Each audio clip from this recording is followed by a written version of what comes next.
If I'm on a date with somebody and they're talking about their ex and they still seem kind of angry about it, Exactly. They didn't get over it. people like that have a strong sense of boundaries with yourself, because I've been with guys like that that just don't take no. And unless you're really strong enough in yourself to say no, you find yourself doing all sorts of things. Trust is absolutely the most vital part of a relationship, and that without that, you don't have a relationship. People are insecure to begin with. Why feed an insecurity more? Very difficult. They also tell you that you're supposed to find the one man and have one man for your whole life, which I think is unrealistic.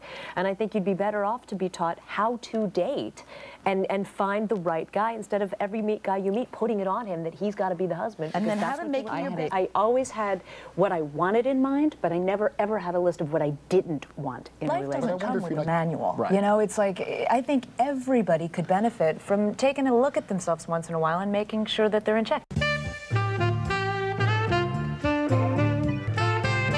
If you're out on a date and you're still reminded so much of the ex-guy and that everything this guy's doing makes you go, oh, he used to do that, then that's, you don't belong out dating. Go back home. But if you get to a point where you can truly go out and enjoy somebody else's company, then you're ready to date. There's a danger, though, then for that woman, I think, to then get bonded with that man, especially if there's a little bit of neediness involved. If she's hurting about that past relationships, now she's just looking for someone else to have that need met with.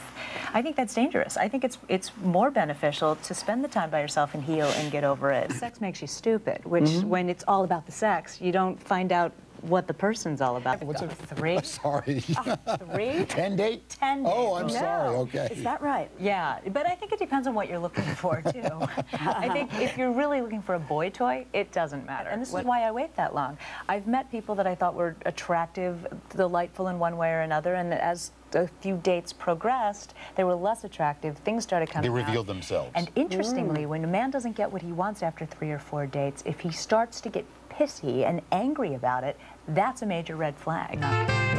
No, I actually think it starts with intimacy. If you're intimate in any way with another person outside of the relationship, that's cheating. You know, like kissing someone or you know, even really intimate pillow talk kind of thing, like phone sex, I think is cheating. In not wanting to be by myself, a lot of times I ended up cheating in a relationship, looking for the next guy instead of doing the healthy thing, getting out of that relationship. Whether they know or not, you know. And it causes other problems. It builds a wall. Yeah, and then other people obviously know. God knows who the person you were unfaithful with, they told. I think that relationships are deeper on a much more intimate level when you have monogamy. When you're exclusive and intimate with somebody and not going outside of the relationships, you tend to share more with someone that you know you're in an exclusive thing with.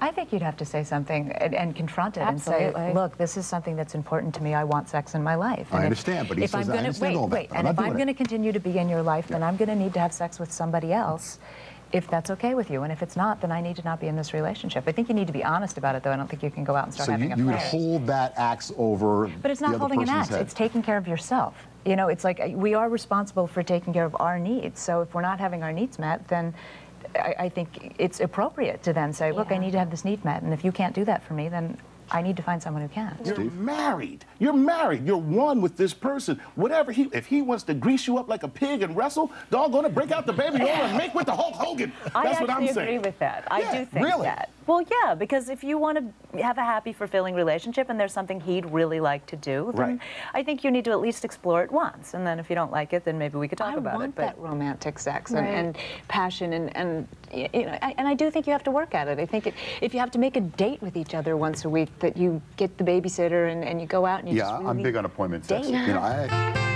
I think it does depend on the circumstance, because I just don't understand why, if you spent a good portion of your life with somebody and you cared about them, why you would never want to speak again unless something horrible happened or there was a bad situation there. But I think if there's still feelings on one side where one person's unhappy about the breakup and hoping to get that person back, that can be destructive to the next relationship. Or if not unhappy, what if you still love that person? Right. And love them in that same kind of way? Well, it depends on what kind of love. Right. If it's still that passionate love where they're wanting that physical relationship with themselves, then that can be a problem, I think. And it's better for you, I think, to cut that until you can get past those kind of feelings and that it can just be a friendship. I think a lot of times girls are nasty because they're so angry at men that they don't realize Yes, but don't you think they have to let go of that anger? Because then they also say, why can't I find a great guy? Right. because they're pushing him away. Because, exactly. Sensitive's different than needy. You're like sensitive, somebody who can empathize with your feelings and things like that. Needy, somebody who can't live without you any moment of the day. And Clingy. Like, someone who stay in bad relationships because they don't want to be by themselves. And it's really better to be by yourself and open to somebody better. And I was really honest about it. Look, I'm not looking for a relationship. I'm in love with this guy. If you want to hang out and have fun, great, but don't expect more. And what did the guy say to you? Most of them ignore that. They really, it's amazing to me. This one guy used to say to me, God, your tact is like out the door. And I was like, you don't listen. I flat out spelled it out to you. And he'd still be thinking we're going to run off to the altar together. So they thought they could talk you into the relationship. Yeah, they thought that, you know, they were different and that I'd changed my mind, and they just weren't hearing it. And were they ever right? No. Never. None of them.